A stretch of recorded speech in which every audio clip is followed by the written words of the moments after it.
Activity ratios और turnover based ratios. Turnover based ratios,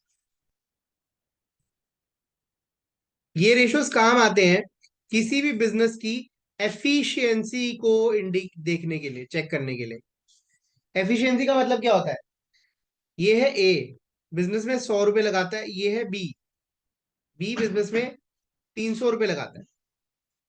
ठीक है, ये अर्न करता है 400 रुपए और ये अर्न करता है 500 रुपए। कौन बेटर है?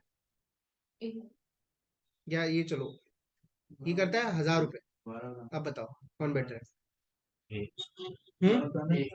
कैसे? 400 रुपए इसकी अर्निंग है, कितने पैसे लगाए? 100 रुपए। इसने 1000 रुपए अर्न करे, कितने लगाए? 300 रुपए।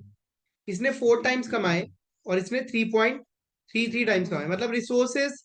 अच्छा चलो सेम ही लगा देते, सेम नहीं ऐसे ही ठीक है। तो समझ आ रहा है कंपैरिजन क्या करा हमने? हमने देखा कि एक यूनिट लगाकर कितना पैसा वो कन्वर्ट करता है। ओके, तो अब रिसोर्सेज कम लगा के ज्यादा पैसा, ज्यादा एक्टिविटीज करने वाला बंदा ज्यादा एफिशिएंट हुआ, राइट? तो अब एक्टिविटीज क्या क्या है हमारी? पहली है इन्वेंट्री, इन्वेंट्री टर्नओवर रेशो। ये क्या कहता है? आप कितनी इन्वेंट्री लगाते हो और इन्वेंट्री से कितना माल बेचते हो। क्लियर है? तो इसके लिए रेशोज बनाए गए कि भाई साहब आप पहले ये देखो कि आपने कितने का माल बेचा, कॉस्ट ऑफ गुड सोल्ड, कितने का माल बेचा अपॉन एवरेज स्टॉक या एवरेज इन्वेंट्री। आप अपने पास इन्वेंट्री कितनी रखते हो? मैं जो माल बेचता हूं वो 10 लाख का माल बेच देता हूं और इन्वेंट्री रखता हूं अपने पास बस 1 लाख रुपए की। तो ये कितना आ गया? 10 टाइम्स। मतलब बिजनेस के अंदर 1 रुपया लगा के सेल कितने की करता हूं? 1 रुपए का माल लगा के 10 रुपए का माल बेच देता हूँ। 1 रुपए का माल लाके 10 रुपए का बेचता हूँ, लाता हूँ बेचता हूँ, लाता हूँ बेचता हूँ। क्लियर है? मतलब मेरी रिपीटेशन बहुत ज्यादा है, जल्दी जल्दी माल ले आता हूँ और फटाफट बेच देता हूँ। क्लियर है बात? समझ आ रही है बात? अब यहाँ पे क्वेश्चन आते हैं कॉस्ट ऑफ गुड सोल्ड कैसे निकलेगा। इसको निकालने के अलग अलग तरीके हैं। पहला, फर्स्ट तरीका, आप नेट सेल्स में से या फिर रिवेन्यू फ्रॉम ऑपरेशन में से जीपी लेस कर दें। इसको हम रिवेन्यू फ्रॉम ऑपरेशन भी बोलते हैं, आरएफओ। ठीक है। दूसरा तरीका, आप ओपनिंग स्टॉक लें, उसके अंदर परचेज ऐड करें, उसमें अगर आपको कोई डायरेक्ट एक्सपेंस दिख रहा है तो वो भी ऐड करें। डायरेक्ट एक्सपेंस गुड्स पे होते हैं, ठीक है, और लेस कर दें क्या? क्लोजिंग स्टॉक लेस कर दें, तो आपके पास क्या आ जाएगा? कॉस्ट ऑफ गुड सोल्ड आ जाएगा। क्लियर है ये बात? तो ये दो तरीके हैं आपके पास। समझ आ गई बात? एवरेज इन्वेंट्री निकालने का तरीका क्या है? एवरेज का मतलब क्या होता है? Sum of observation upon number of observation. ठीक है, यहां पे आपको क्या लेना है? ओपनिंग स्टॉक और क्लोजिंग स्टॉक का सम। अभी कितनी ऑब्जर्वेशन हो गई? दो, दो से डिवाइड कर देना है। क्लियर है बात? तो आपके पास एवरेज स्टॉक आ जाएगा, दोनों को कंपेयर करके आप इन्वेंट्री टर्नओवर रेशियो निकाल लेंगे। B. Second is TR, trade receivable turnover ratio. आप बताओ, उधार ज्यादा देना पसंद है आपको या कम देना? आप उधार जितना मर्जी ज्यादा दो, कोई दिक्कत नहीं है, लेकिन उसकी रिकवरी भी उतनी जल्दी हो जानी चाहिए, है ना? उधार पे माल बेचोगे नहीं तो बिजनेस चलेगा नहीं, है ना? तो उधार पे बेचो, रिसीवेबल्स आपके बढ़ते रहे, लेकिन वो टाइम पे कम भी हो जाए। ठीक है, क्योंकि जितने रिसीवेबल्स बढ़ते हैं वो आप ही का पैसा है जो मार्केट में ब्लॉक है। आप 100 रुपए का माल कैश में बेचो और 100 रुपए का उधार में बेचो। कैश में बेचोगे अभी पैसा मिल जाएगा, उधार में बेचोगे बाद में मिलेगा। तो जितना वो बाद में मिलेगा उतने टाइम के लिए वो पैसा आपका ब्लॉक हो गया, है ना भाई? 100 का माल अगर आज कैश बिक जाता, आप और माल ले आते, कल फिर बेच देते, फिर और ले आते, फिर कल बेच देते, है ना? जो सब्जी वाले करते हैं उनका टीआर क्या होता है? क्या होता है? बहुत अच्छा होता है। देखिए, ये क्या कहता है? Credit sales. ये कहता है क्रेडिट सेल्स देखो आप कितना उधार पे माल बेच रहे हो और उसको कंपेयर करो अपने एवरेज रिसीवेबल से। किससे? एवरेज रिसीवेबल से। ये रेशियो ज्यादा से ज्यादा कब होगा? जब आप उधार बहुत कर रहे हो। लेट से 20 लाख रुपए का आपने उधार माल बेचा, लेकिन आपके कलेक्शन डेटर्स जितना पैसा आपने लेना है वो है कम, 2 लाख रुपए। तो इसका मतलब क्या हुआ? 10 टाइम्स। क्या कि मतलब आप 1 रुपया मार्केट में फंसाते हो और 10 रुपए की क्रेडिट सेल जनरेट करते हो। क्लियर है, समझ आ रही बात? 1 रुपया फंसा के 10 रुपए क्रेडिट सेल, जो ऐसा जो इसका उल्टा कर रहा है वो गलत कर रहा है।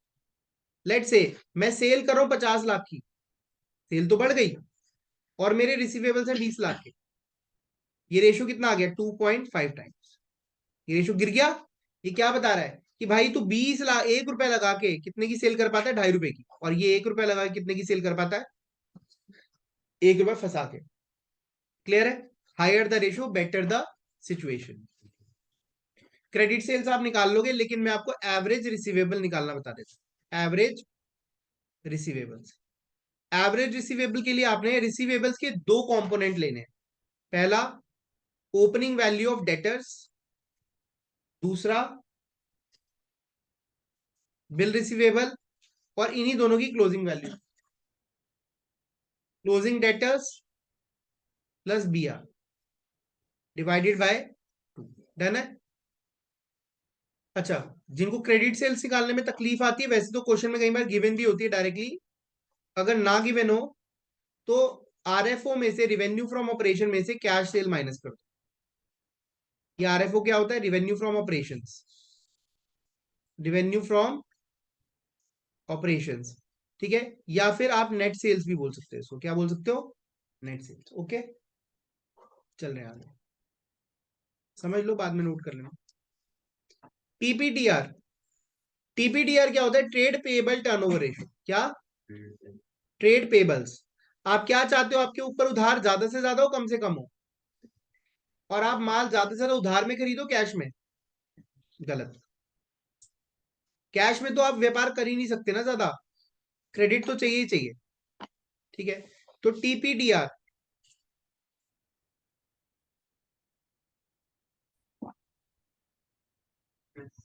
तो उधार जो है वो कम से कम ही होना चाहिए।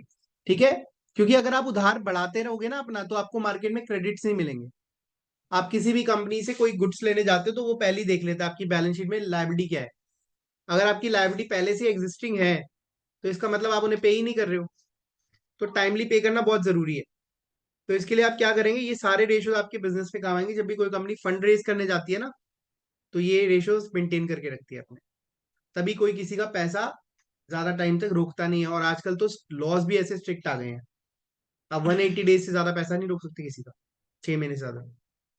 ये देखिए, अब यहाँ पर आता है क्रेडिट परचेजेस। क्या आता है? Credit purchase. क्रेडिट परचेज किसकी? गुड्स की, upon average payables. Credit purchase आप निकाल सकते हैं, एवरेज पेबल्स में बता रहा हूँ। ये होता है opening creditors plus bills payable plus closing creditors plus bills payable. Okay, divided by 2। Done है? चले आगे। Last is WCTR। ठीक है, मतलब टर्नओवर का मतलब क्या है? सेल भी और परचेज भी। क्रेडिट परचेज भी एक टर्नओवर ही है। ठीक है, लेकिन उसको हम किससे कंपेयर करते हैं? क्रेडिटर्स से, पेबल से। और क्रेडिट सेल्स होती है तो उसको किससे कंपेयर करते हैं? डेटर्स से। यहां आता है working capital turnover ratio. Working capital turnover ratio,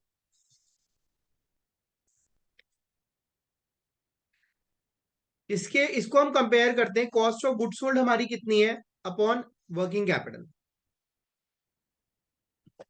अच्छा, अगर आपको कॉस्ट ऑफ गुड्स सोल्ड ना गिवन है तो आप नेट सेल्स भी ले सकते हैं। फर्स्ट प्रायोरिटी आपने इसको देनी है, सेकंड। ठीक है, अब यहां पे देखिए वर्किंग कैपिटल क्या होती है। बिजनेस को चलाने के लिए आपको कुछ लिक्विड एसेट्स तो चाहिए। लिक्विड का मतलब क्या है? लिक्विड का मतलब क्या होता है? जो रूटीन एक्टिविटीज आप जिससे चला पाए। एक मशीन ले ली, मशीन को चलाने के लिए उसमें डीजल डालेंगे, बिजली का बिल आएगा, उसके लिए हमें कैश चाहिए। ठीक है, स्टॉक चाहिए माल बनाने के लिए। तो कुछ एसेट्स हमारे पास हमेशा मूव करती रहती हैं। मूव का मतलब क्या है? रनिंग में रहती है, चेंज होती रहेंगी, आएंगी जाएंगी, आएंगी जाएंगी, है ना? तो बिजनेस की रूटीन एक्टिविटीज के लिए, उसको चलाने के लिए हमें कुछ वर्किंग एसेट्स की जरूरत होती है। ठीक है, क्लियर है? तो वो वर्किंग एसेट्स को हम क्या बोलते हैं? Working capital. Basically current asset को हम वर्किंग कैपिटल बोलते हैं। क्या बोलते हैं? वर्किंग कैपिटल, करंट एसेट को ही बोलते हैं। लेकिन जब हम नेट वर्किंग कैपिटल की बात करते हैं तो हम कहते हैं यार करंट एसेट्स में से कुछ पार्ट, कुछ पैसा हमने क्रेडिटर्स को देना है जल्दी से जल्दी, है ना, करंट लायबिलिटीज को जल्दी जल्दी पे करना है, तो इसको हम करंट लायबिलिटीज को लेस कर देते हैं। Okay, so what is my net working capital? Capital का वो पार्ट जो करंट एसेट्स में है, ठीक है, excluding current liabilities. Current liabilities हटा देते हैं क्योंकि उनको हमने timely with in few months आपको पे करना ही करना है। क्लियर है? चले आगे। तो ये हमारे एक्टिविटी रेशियोज कवर हो गए। अच्छा, एक और होता है total assets turnover ratio. Total assets turnover ratio, ये इसमें आता है रिवेन्यू फ्रॉम ऑपरेशंस या net sales upon total assets. याद रहे, total assets never include fictitious assets. इसके अंदर कभी भी फिक्टिशियस एसेट्स हो भी तो भी मत लेना, हटा देना उसे। क्लियर है? अब नेक्स्ट कर रहे हैं हम प्रॉफिटेबिलिटी रेशियो।